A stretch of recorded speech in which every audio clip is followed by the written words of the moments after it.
For our panel, we're going to start by having Duluth ask the first question on the panel. Carrie, if you could chime in.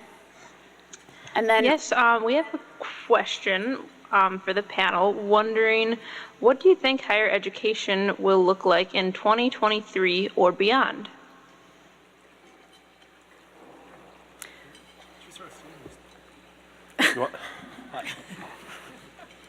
Is this on? All right, thank you very much. I have lengthy notes here that explain how I come to my own personal recommendations for higher education.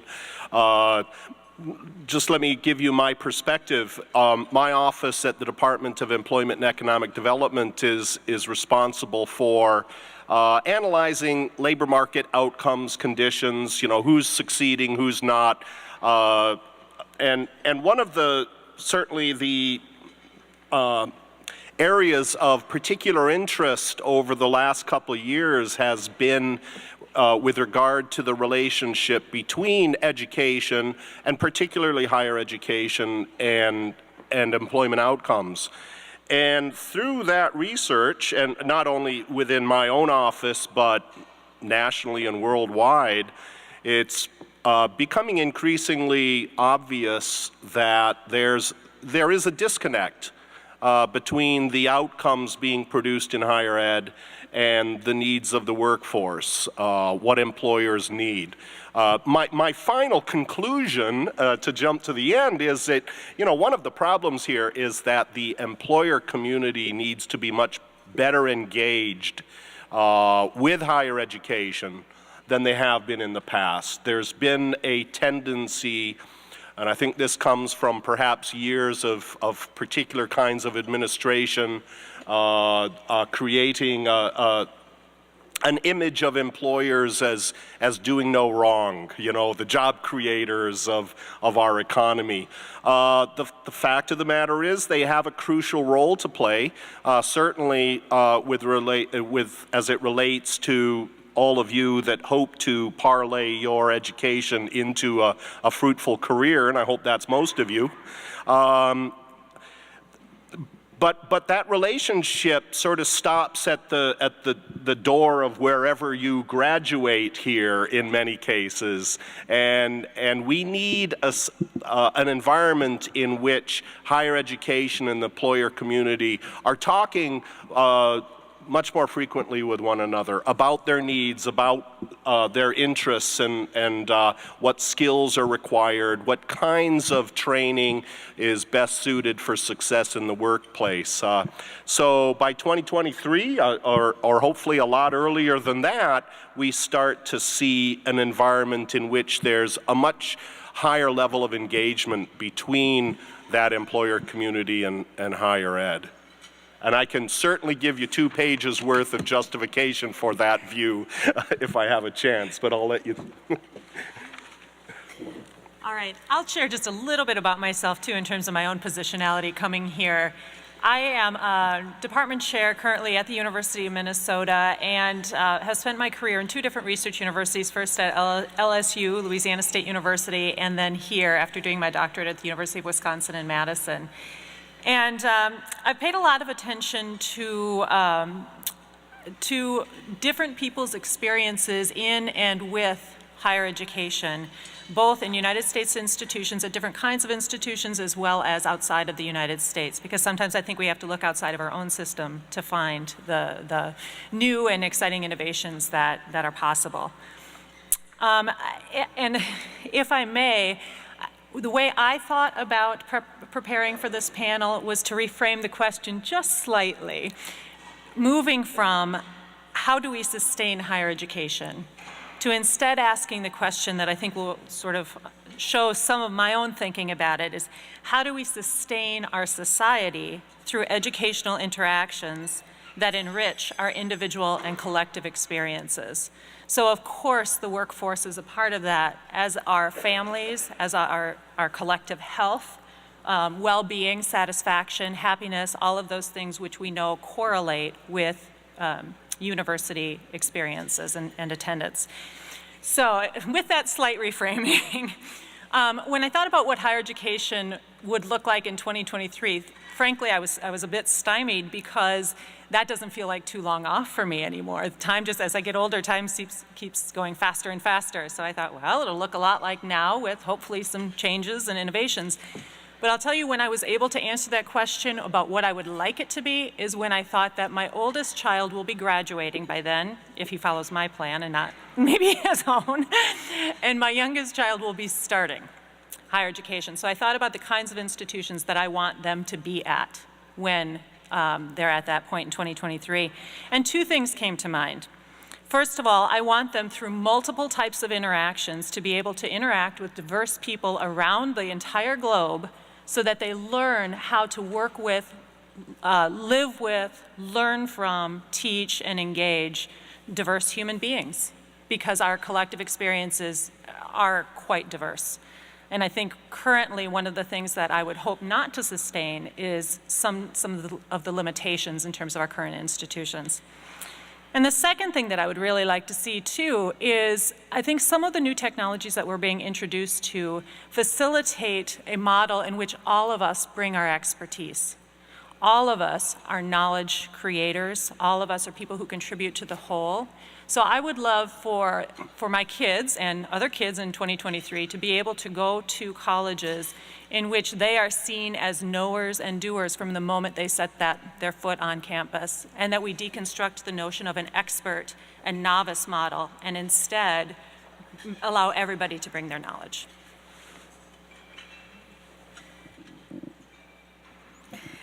So I have a view of 2023 of, just maybe for the sake of discussion, of a path that could play out, that I think we see some indicators of being in our future that I hope we can avoid, and I hope that part of the discussion we have over the course of the evening helps us focus on this in a way to prevent this type of future. But I do think that there's significant data to say that there is somewhat of a segregation occurring within higher education, and that as we're seeing an increased openness and interconnectedness and possibilities that can be created through technology, through the shrinking world in which we live, that there is a focus around serving learners who are most prepared to take advantage of those things without support around them. And so much of the indicator of our academic success is driven by the moment that we're born. At the moment when you are born, does your mother have a bachelor's degree or not? And if we just take that single factor, that's a bigger indicator of academic success in the future than anything else. And so I can imagine a path where as we move ahead into the future, the investment, the focus, the bright, shiny objects around higher education are serving those learners who are most equipped to advocate for themselves and navigate learning processes themselves because of the socioeconomic environment, the academic environment into which they're born. And there are another set of learners that are being underserved by our existing higher education system. And when we focus on really where higher education is shifting to serve their needs better, I'll call it the example of the Department of Labor grants. $2 billion in grants to community colleges to help them better serve the needs of these learners. And if we look at those grants, if you want to win grant funding in one of those processes, do not be distracted by learning or thinking. We are training students in very specific skills to get very specific jobs as quickly as possible. And we can't afford the distraction of learning and interaction and things that might not be directly tied to very specific job skills that are identified today. And so if we start looking at this kind of divided path in higher education around very specific job skills and interconnectedness and connection to learning and knowledge, there's a risk that unless we can find a way to have this openness and interconnectedness serve across that spectrum of higher education, all of us lose from that. That the opportunities that we have to learn from those and interact with those as part of a full educational experience, who might have come into the educational process with different cultural, economic, ethnic experiences that come in to make a whole educational experience complete, are lost. And at the same time, a sense of a loss of scrappiness. I mean, my undergraduate degree is in the highly sought after field of Soviet and Eastern European studies. So it was completely obsolete 2 years after I graduated. Yeah, my whole focus in what I do is around open content, open educational resources. It comes from this community of open source, community source, crowdsourcing. At the point that I was graduating with my master's degree, those terms did not yet exist. So the degree to which, the pace at which, I think for those of us in an age range between 40 and 60, we might have a more conscious awareness of the pace at which all of this is picking up. Those who are younger, I think, have lived in it enough that that is the pace. But it is a rapid pace around change that's occurring and the need for this interconnectedness and these educational opportunities across the spectrum of the educational community to prepare us all for that kind of community and environment. I get the long-winded award so far, so I'll leave that challenge to you, John. Oh, let's see how I can do. You know, when I first started talking about all this stuff around 2007, I would say that, you know, there are 3 drivers really squeezing higher education: technological and social change, globalization, and the emergence of what I like to call nomad society. Which in 2007 I think sounded really weird, but today it's like, well, this is what's happening today. I'm probably best known for the creation of the nomads concept, which really highlights the emergence of creative workers that can work just about any time, anywhere, and with almost anybody, that apply their individual knowledge contextually to solve new problems. And this concept has also inspired the creation of the Nomads Business School in Amsterdam, or School of Social Entrepreneurship in Amsterdam, which is a higher education alternative. And in May, actually, we're launching a Nomad School Minneapolis, so there's a flyer on all your tables, so I invite you to co-create it with me as we develop the future of higher education. But I think what we're really looking at is a broadening ecology of options. Now, what Rebecca talked about was really horizontalizing the playing field so that we all have a voice. That's really important, that we all have options for higher education. Sometimes institutions like the University of Minnesota work great for some people. Other times we need to create something else. But we have to start creating those options and really attending to it, enabling people to find their voices. By 2023, where I'm putting my money, I would say that we'd see more traditional universities like the University of Minnesota become subscribers to other universities and other providers, subscribers to the brand names, Harvard, MIT, Stanford, subscribing to MOOCs and other formats, Coursera using edX, and maybe doing some facilitation at home here, but really outsourcing instructional content off to the brand names. I think that the real growth in education is going to be on smaller institutions, more of the boutiques. It's the smaller colleges that carve out their own niche in the playing field. Some of them could be more traditional universities, like Arcadia University is known for being #1 in study abroad. Great, they've carved out their own pathway towards the future. We got schools like Nomads, Chaos Pilots, Hyper Island, Bank of Common Knowledge, General Assembly in New York, Shibuya University Network, and they're all smaller, they're all much more nimble, much more creative, and they really attend to this creation of this ecology of options.